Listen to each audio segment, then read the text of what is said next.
Stephen Smith. I'm with Christian Leadership Partners. We provide leadership solutions for both profit and nonprofit organizations through coaching and teaching and mentoring.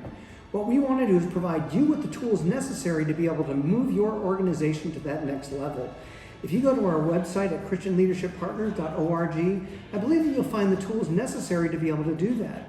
I encourage you to take a look because you can not only change the way that your subordinates lead, you can also change possibly the way that you lead, and you'll even be able to change your organization for the better. And we want to be able to help you with that.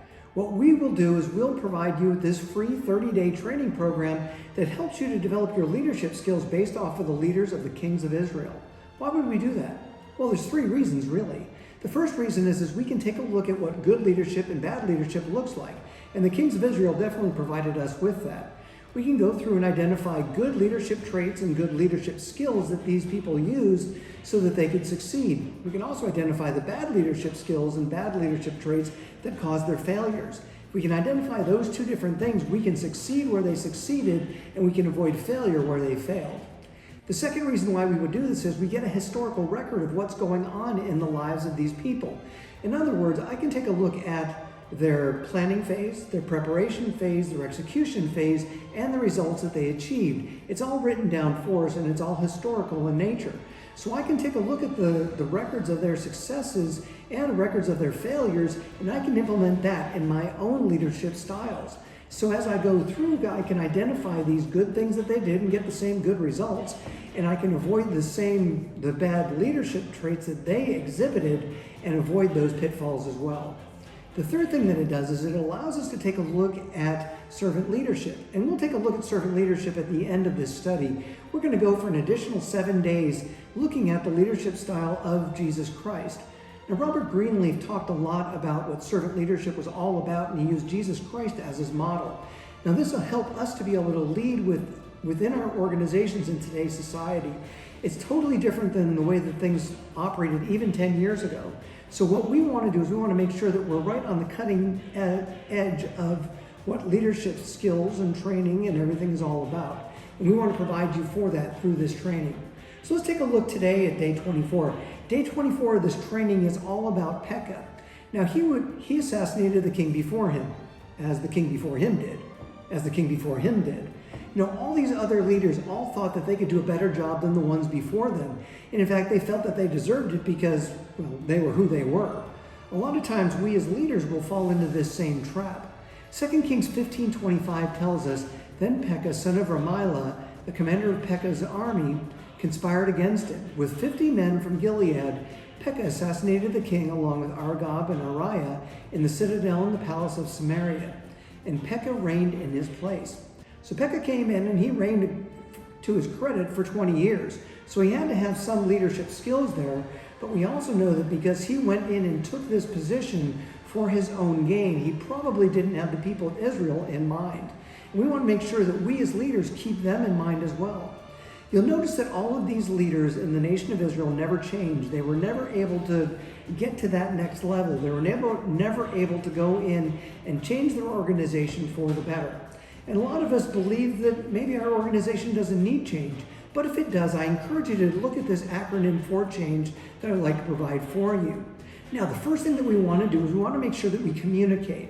If I can communicate with my people, I know that I can provide for them the necessary tools for them to be able to make that change that we're trying to implement.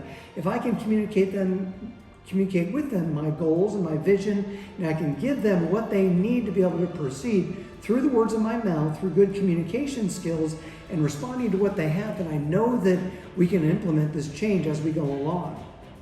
The next thing that we want to do is we want to make sure that we can help them achieve these things that are necessary for them to be able to achieve these things. Now, I'm going to ensure that I'm encouraging them, that I'm moving them along as they need to be, but I also want to make sure that I'm providing the leadership that they need, even to the lowest levels, so that they can make sure that this change is happening. The other thing that I want to do is I want to make sure that everything is aligned with the organizational goals. If I can align this change with the organizational goals and help them to understand that maybe the goals of the organization have changed, then I can put this into their mindset and they can change their goals as well. So that I can hit those intermediate and those temporary goals until I hit that long-range goal of the change that's necessary for the organization. The next thing that we want to do is we want to implement new behaviors. Now, new behaviors are difficult to do, and a lot of us will be programmed in our minds to continually do the same old thing, the same old way, and get the same old results. But if I have new behaviors, what will happen is that I'm going to start getting new things happening within the organization, within my team, and within the individuals as we're going along. These new behaviors will eventually become norms, and then they'll eventually become what we know that we can succeed in. So let's continue to work on these new behaviors as we go along. Everything also needs to be goal-focused. So if I'm goal-focused, then I know that I can achieve these different goals as we go along, and I got to make sure that I'm communicating, I'm helping, I'm aligning, and I'm getting these new behaviors all in alignment with this goal focus that I want to make sure that I have within my team. I'll continually remind them about that. I've worked in organizations where we have been so goal focused that we'll start the morning with a morning meeting, and our goals for that day will be focused and aligned, and then we'll review those exact same goals in the afternoon to see if we've achieved them or if we're at least moving in that direction. The last thing that I want to do is I want to make sure that I'm evaluating where we're at. If I'm evaluating consistently and constantly, then I know that I can make the changes that are necessary to achieve this change that we want to accomplish within the organization. All these kings of Israel never were able to implement the change that was necessary, and we want to make sure that we can do that as leaders. We can see that in 2 Kings 15, 27 and 28. Pekah, son of Remaliah, began to rule over Israel in the 52nd year of King Uzziah's reign in Judah. He reigned in Samaria 20 years. But Pekah did what was evil in the Lord's sight. He refused to turn from the sins that Jeroboam, son of Nebat, had led Israel to commit. So we just talked about change, but what we want to do here is we want to identify the negative behaviors, get those out of our lives, and then move towards a solution that enables us to be able to continue to focus on that change that's necessary within our organization. We can also see that Pekah went down and he attacked the nation of Judah down in the south. Now these were Israelites as well, and yet they went down and they fought against their very own brothers.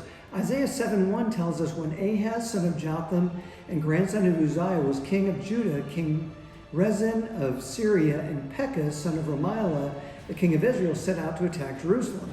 However, they were unable to carry out their plan. Now their plan was to destroy them and take them as captive, and they didn't quite destroy them, but they did take 200 people as captive and destroyed a 120-man army, as we learned yesterday.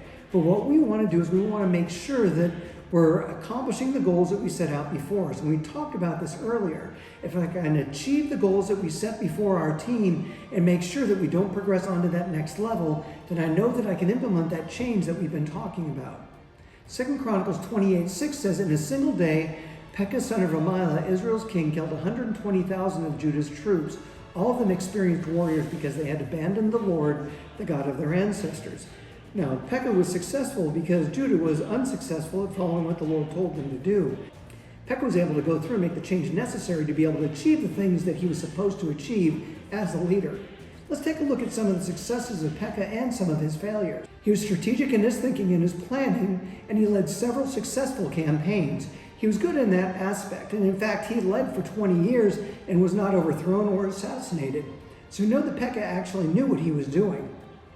Some of his failures, though, is that he took the kingdom by force because he thought that he deserved it. Pride was one of the significant factors in this change that he implemented. We want to make sure that we cut pride out of everything that we do. He also never changed the way that the people of Israel thought. If we can change the way that our people think, then we know that we can succeed in everything that we set our hands to.